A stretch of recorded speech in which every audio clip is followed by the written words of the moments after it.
And it was a Sunday morning. I was in bed, still asleep. It was early in the morning, maybe like 9 or 10 o'clock. And the phone rings. And it's my baby brother using my mom's phone. His name's Isaac. He's 9 years old. So I answer the phone. Like, hello? Hello, Trevor? I say, hey, Isaac, what do you want? How are you? I'm fine, thanks. I'm also fine, thank you. I'm fine, thanks, and how are you, Isaac? I'm fine, thanks, and how are you? I'm fine, thank you. It's a pleasure. Trevor? Are you busy? Yeah, sort of. Why? No, because Mom's been shot. I'm sorry, what? Yeah, Mom's been shot and we're at the hospital. Can you come? Mom's been shot. Okay, what do you mean? Okay, yeah, of course I can come. Okay, which hospital? Tell me that. And he tells me the hospital. I dropped off. Okay, can you come? Like, he's too polite for his own good. He's too, like, can you come? Like, what, I'm going to have to slot shot Mom into my schedule? Just find, coffee at 2 and then PlayStation at 1. Okay, Mom, we'll try. Come on, can I come? Of course I can come. I'm panicking. I jump out of bed. I'm running around. I'm trying to put my clothes on. Some things are backwards. I don't even notice. I don't even care. Grab the car keys, but I'm looking for the car keys. I'm running around there, losing my mind. I jump into the car, into the streets. As soon as I get out the gate, the tears start coming out. You can't even control it. You're just there driving. All of a sudden, it's just...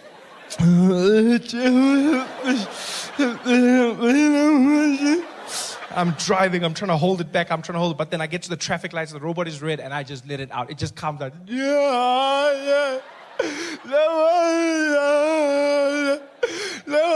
don't watch my window. No. No,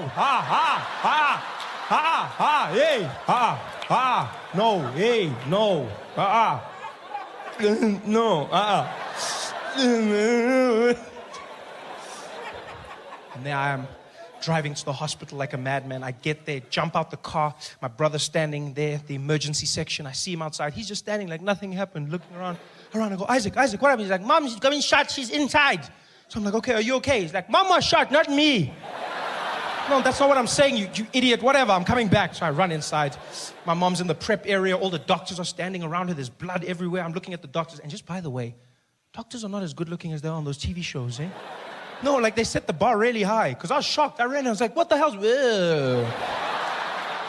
Sorry, that was inappropriate. What's happening here, guys? They're like, sir, you need to leave. I said I was sorry. Come on, that's just what's happening. Like, no, sir, you can't be here. Please leave, please. I'm like, whatever, okay. So I go outside. The nurse comes to me. She's like, Mr. Noah? I said, yes. Okay, Mr. Noah, we've got your wife stabilized right now. And I said, my wife? She says, yes, that's Mrs. Noah, right? Yes, that's my mom. Oh, I'm sorry. Hold on. You think I would, she's cool, but like, have you seen the girls? I should show you the pictures. Oh, well, I'll show you the pictures afterwards. What's going on? She's like, okay, Mr. Noah, your mom's just been stabilized, and we're going to have to start thinking about surgery. She's been shot in the head, and she's been shot in the lower buttocks region. This is a very serious thing. I'm like, yes, it is. Okay, so what's happening? Well, we just found out that she doesn't have medical aid. Now, my mom always had medical aid, always. But now, it turns out she canceled it a few years ago. I didn't know this. She canceled it because she never gets sick. You know those people? I just never get sick. I never get sick, Trevor. I never, ever get sick. I don't know why I have this. I never get sick. Yes, but you didn't think of bullets.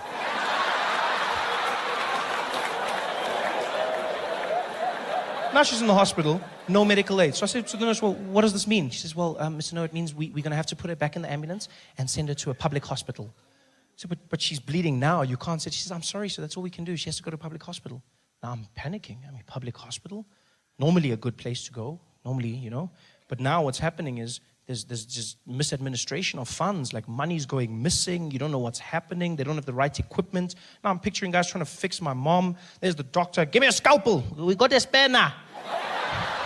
Okay, bring it. At least it's a shifting. Okay, let's try something. I'm stressed. So I say, well, what do we do without medical aid? She says, well, there's nothing, sir. I said, well, what if I give you the money? She says, well, you don't know how much it'll cost, so you can't, unless you give us your card, and then we just work from there. So we'll take my card. Here's my credit card. She goes, sir, it can get very expensive. I said, this is my mom. Use the money. Go. She goes, you can tell me it's expensive. This is my mother we're talking about, I realized through all of this, I've just neglected my brother. He's been standing there the whole time with these big eyes.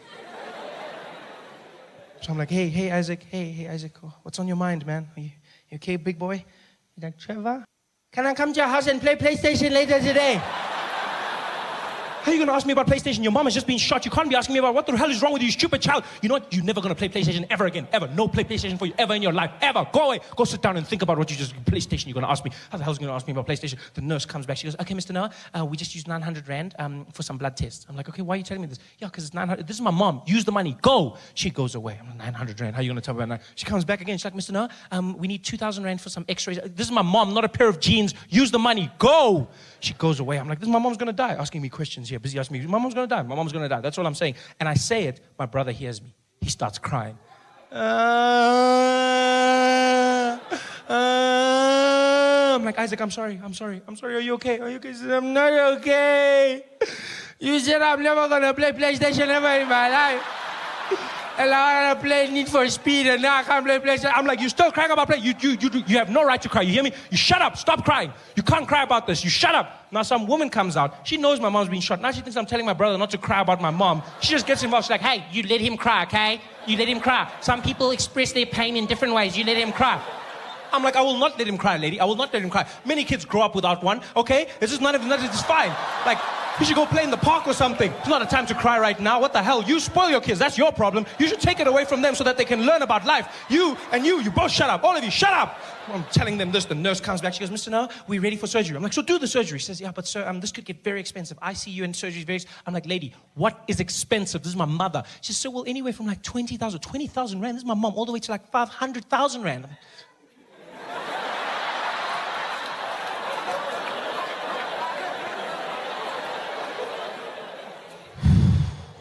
Yo, but she's lived, eh?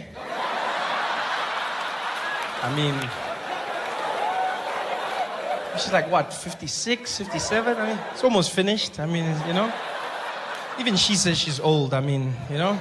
And you said the bullet's in the head, and head, it's finished. Yo, because now that money, we need to pay for the funeral, and we need to buy scones for everybody, and this guy needs a PlayStation, you know?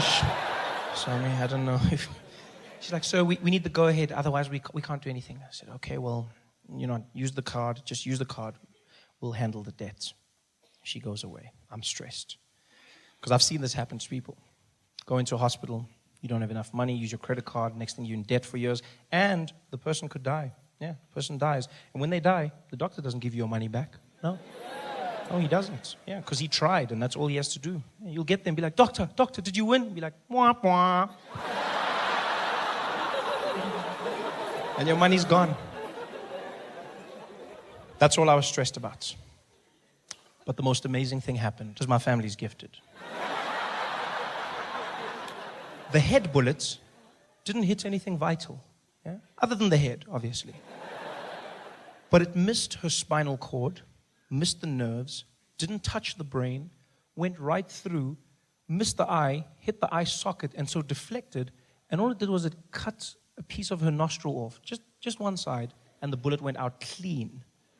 Which means she didn't have to go in for intensive surgery, and her recovery was only a week. Yeah, a week, which was fantastic, because that means the bill was only 24,000 Rand. I mean, and she's alive, yes, but the bill was only 24,000 Rand.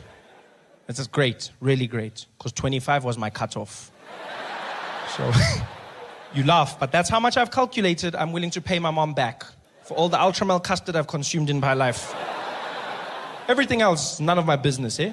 Food, clothes, schooling, all of that stuff, I'm not paying. I hate it when parents say that to their kids. You know how hard I have to work for your bloody school and your clothes? I didn't ask to be born, that's your job.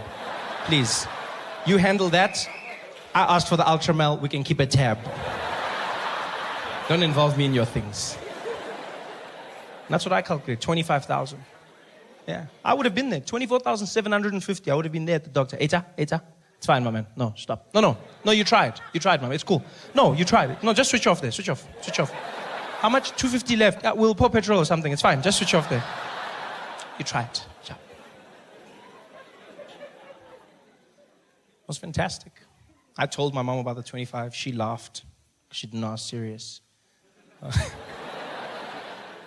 And to show you what a crazy family we have, my mom's in the recovery ward. She's got those tubes in her and everything, and the IV, and you know, my brother's in the corner bored out of his mind, and my grandmother's in the other corner reading the Bible. And I'm holding my mom's hand and I'm crying. Still crying. This is a week later. I'm still crying.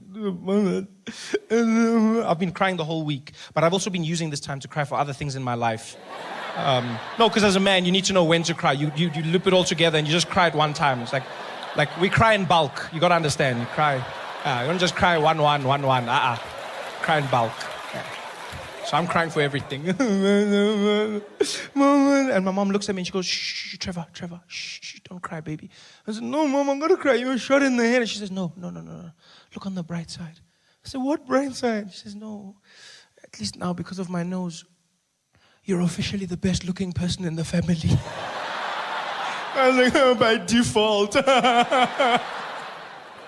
White people love being flabbergasted. Come on. You know exactly what I'm talking about.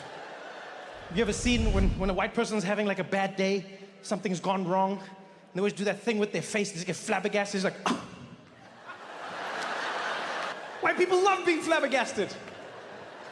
You'll see it in supermarkets all the time. There's like a long line, right? Like only one cashier is open. Everyone's standing there patiently. There'll always be one white person who pops out like,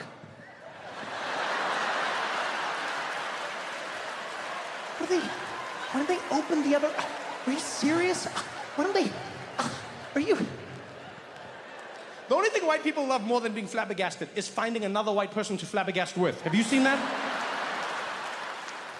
Yo, whenever that happens, magic. It is absolute magic. A white person will be flabbergasting. They'll make eye contact with another white person, and then they'll flabbergast together. It's like they Voltron their flabbergasting into a super flabbergast. You see them look over and just be like, oh, are you seeing it?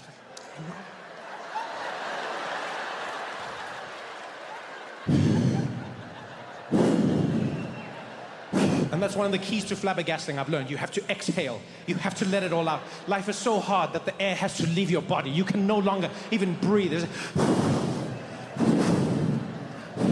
That's why there's so many tornadoes in the Midwest. It's just white people flabbergasting. It's like,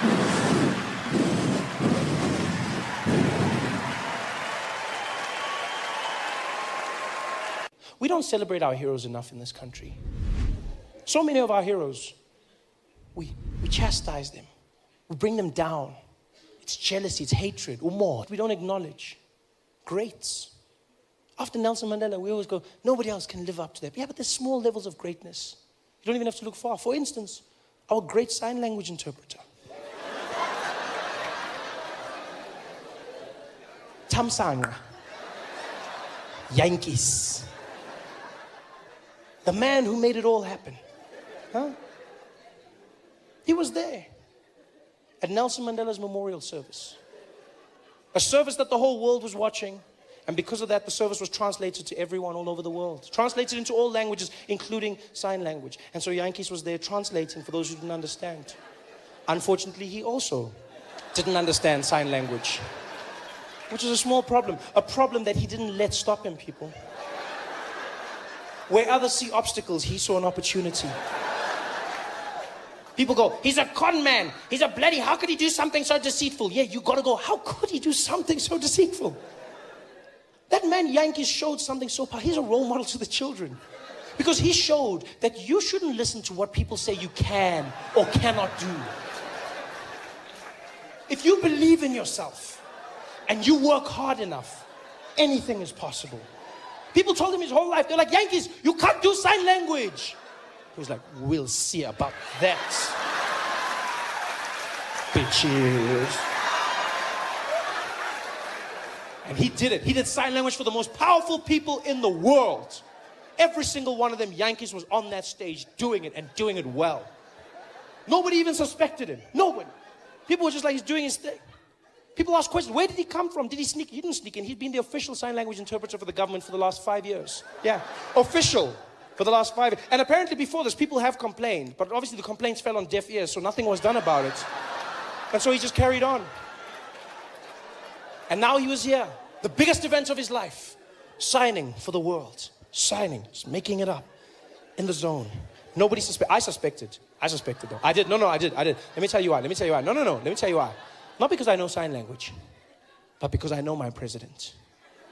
And if there's one thing that's specific, is when Jacob Zuma reads a speech, right? Jacob Zuma reads a speech.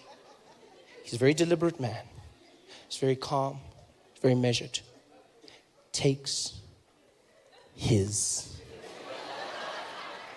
time.